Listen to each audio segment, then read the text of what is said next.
ఈ సెషన్లో మనం ఒక ఇమేజ్ని ఏ విధంగా వ్యూ చేయాలి, నావిగేట్ చేయాలి, మరి అలా చేయాలి అనే దానికి ఏ విధమైన ఆప్షన్స్ ఉన్నాయనేది చూస్తాం. మరి ఫస్ట్ ఒక ఫైల్ని ఓపెన్ చేయండి. కీబోర్డ్ షార్ట్కట్ కీని యూజ్ చేసి Ctrl+O. ఇక్కడ మీరు చూడొచ్చు ప్రతి ఆప్షన్కి కూడా పక్కనే కీబోర్డ్ షార్ట్కట్ కీస్ ఉన్నాయి. ఓపెన్ చేయాలంటే Ctrl+O, లేదంటే ఇక్కడ ఫైల్లోకి వెళ్ళి ఓపెన్ చేసుకోవచ్చు. నేను జస్ట్ Ctrl+O అని ఓపెన్ చేస్తున్నాను. ఈ టిఫ్ ఫైల్ని ఓపెన్ చేస్తున్నాను. సో ఇది ఇక్కడ సైజ్ మీరు గమనించండి, 33.3% మాత్రమే వచ్చింది. మరి దీని యాక్చువల్ సైజ్ రావాలి అంటే మీకు ఇక్కడ జూమ్ టూల్ సెలెక్ట్ చేస్తున్నారు కాబట్టి యాక్చువల్ పిక్సెల్స్ అని ఇక్కడ వస్తుంది. ఇక్కడైనా క్లిక్ చేయండి, లేకపోతే వ్యూలోకి వెళ్ళి ఇక్కడైనా కానీ యాక్చువల్ పిక్సెల్స్ అనేది తీసుకోవచ్చు. ఓకే, మరి ఇప్పుడు 100% పిక్చర్ అనేది రావడం జరిగింది. మరి ఈ యొక్క ఇమేజ్ని అటు ఇటు మూవ్ చేయాలి అంటే హ్యాండ్ టూల్ మీరు తీసుకోవచ్చు. తీసుకొని క్లిక్ చేసి ఇట్లా డ్రాగ్ చేయండి. ఏ ఏరియా కావాల్సింటే ఆ ఏరియాకి మీరు మూవ్ అయ్యేదానికి అవకాశం ఉంది. నెక్స్ట్ ఈ యొక్క ఇమేజ్ని ఇంక్రీజు డిక్రీజు చేయాలి అంటే జూమ్ ఇన్ జూమ్ అవుట్ చేయాలి అంటే ఇక్కడ ఈ టూల్ ఉంది కదా, జూమ్ టూల్, దాన్ని తీసుకోండి. ఇక్కడ జూమ్ అవుట్లో ఉన్నాం మనం. ఇక్కడ పైన కూడా ఆప్షన్ గమనించవచ్చు. మరి ఇప్పుడు క్లిక్ చేస్తుంటే జూమ్ అవుట్ అవుతుంది. మరి జూమ్ ఇన్ కావాలి అంటే దీన్ని సెలెక్ట్ చేయండి. మరి అక్కడ క్లిక్ చేయకుండానే Zoom in Zoom out shift కావాలి, చేంజ్ కావాలి అంటే ఆల్ట్ పట్టుకొని క్లిక్ చేయండి. ఇప్పుడు చూడండి జూమ్ అవుట్లోకి వెళ్ళాం. ఓకే, అట్లా అనమాట. జస్ట్ ఆల్ట్ పట్టుకుంటే మారిపోతుంది. అది ఆల్ట్ పట్టుకొని అట్లా క్లిక్ చేయొచ్చు. ఆల్ట్ వదిలేస్తే మళ్ళీ ఓల్డ్ ఆప్షనే ఉంటుంది. తర్వాత ఈ యొక్క ఇంక్రీజింగ్ డిక్రీజింగ్కి Ctrl- లేదంటే Ctrl+ కీబోర్డ్ షార్ట్కట్స్ అన్నమాట. అట్లనే యాక్చువల్ 100% పిక్చర్కి Ctrl+1. ఓకే, 100% పిక్చర్ మీకు రావడం జరిగింది. Next resize window to fit option ఉంది. ఇది సెలెక్ట్ చేసామనుకోండి, ఇది జూమ్ టూల్ సెలెక్ట్ అయి ఉన్నప్పుడు మాత్రమే వస్తుంది. మరి రీసైజ్ చేసేటప్పుడు విండో అంటే ఇక ఇమేజ్ని రీసైజ్ చేసేటప్పుడు విండోస్ కూడా రీసైజ్ అవుతాయి అనేది ఆ ఆప్షన్ అనమాట. ఇది సెలెక్ట్ చేసినప్పుడు ఇప్పుడు చూడండి ఇట్లా వస్తుంది. మరి దాన్ని తీసేసినట్లయితే మీరు ఏ ఏరియాలో క్లిక్ చేస్తారో చూడండి, ఇంతకు ముందరికి ఇప్పటికీ డిఫరెన్స్ వస్తుందన్నమాట.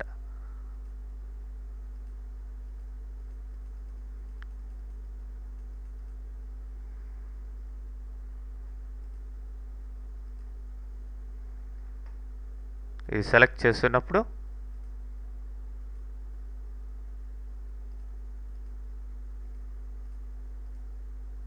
ఎక్కడ క్లిక్ చేస్తున్నారో ఆ ఏరియా మాత్రమే మీకు ఇక్కడ స్క్రీన్ మీద కనిపిస్తూ ఉంటుంది. ఓకే, అది డీసెలెక్ట్ చేశారనుకోండి, టోటల్ ఇమేజ్ వస్తుందన్నమాట. అంటే విండో అడ్జస్ట్మెంట్ అనేది అక్కడ కావడం జరుగుతుంది. ఓకే, ఎనీవే యాక్చువల్ పిక్సెల్స్ వచ్చేస్తాం. And next option navigator panel.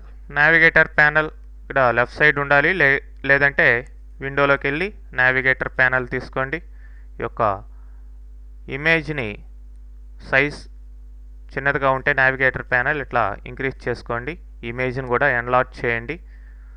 Enlarge చేసుకొని ఏ ఏరియా కావాలంటే ఆ ఏరియాలోకి ఈ రెడ్ మార్క్ మీద క్లిక్ చేసి డ్రాగ్ చేస్తే ఇట్లా నావిగేట్ కావచ్చు మీరు. ఇది జూమింగ్. యాక్చువల్లోకి వచ్చేస్తే మొత్తం ఇట్లా అయింది. జూమ్ ఎన్లార్జ్ చేయండి. ఎన్లార్జ్ చేసినప్పుడు ఇది చిన్నగా కనిపిస్తుంది. మీరు అప్పుడు ఈ యొక్క రెడ్ మార్క్ పట్టుకొని ఇట్లా మూవ్ చేస్తే అట్లా నావిగేట్ కావచ్చు అనమాట. ఓకే, నేను ఈ ట్యాబ్ గ్రూప్ని క్లోజ్ చేస్తాను.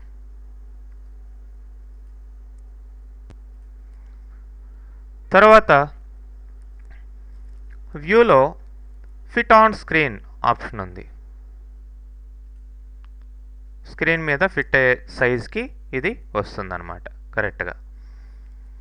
నెక్స్ట్ ఇమేజ్ రొటేషన్ ఆప్షన్స్ ఉన్నాయి. ఇమేజ్ మెనూలోకి వెళ్ళండి. ఇమేజ్ రొటేషన్ ఎంత యాంగిల్లో ఎన్ని డిగ్రీల్లో మీకు యొక్క ఇమేజ్ రొటేట్ కావాలి అనేదానికి ఈ ఆప్షన్స్ అన్నిటిని కూడా యూజ్ చేయొచ్చు. అట్లనే హారిజాంటల్ ఫ్లిప్పింగ్, వర్టికల్ ఫ్లిప్పింగ్ ఇవన్నీ కూడా ఉన్నాయి. నెక్స్ట్ స్క్రీన్ మోడ్స్ ఇక్కడ చూసినట్లయితే screen full screen mode with menu bar, అట్లనే వితౌట్ మెనూ బార్ కూడా వస్తుంది. ఫుల్ ఎస్కేప్ కీ ప్రెస్ చేయండి, మీరు మామూలుగా వచ్చేస్తారు. లేదంటే ఎఫ్ కీ ప్రెస్ చేసినా కానీ ఈ యొక్క మోడ్స్ని మీరు చేంజ్ చేసుకోవచ్చు. జస్ట్ ఎఫ్ ప్రెస్ చేస్తే మోడ్ చేంజ్ అయిపోతుంది అనమాట. నెక్స్ట్ మల్టిపుల్ ఫైల్స్ ఓపెన్ చేసుకొని వాటిని ఎట్లా అరేంజ్ చేయాలి అనేది చూస్తే మళ్ళీ కంట్రోల్ ఓపెన్ చేయండి. ఇట్లా కంట్రోల్ క్లిక్ చేసి multiple files at a time select చేయండి. నేను 3 ఫైల్స్ సెలెక్ట్ చేశాను, ఆల్రెడీ ఒకటి ఉంది. సో ఈ 4 ఫైల్స్ని ఎట్లా అరేంజ్ చేయాలి అనే దానికి ఇక్కడ టాప్లో అరేంజ్ డాక్యుమెంట్స్ ఉంది. ఇక్కడ క్లిక్ చేసి 4 అట్ ఎ టైం అరేంజ్ అయ్యాయి.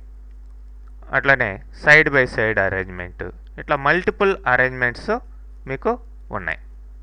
వాటిలంతా కూడా యూజ్ చేసుకోవచ్చు. ఓకే, నెక్స్ట్ చాప్టర్లో మనం ఎడిటింగ్ ఎలా చేయాలో చూస్తాం.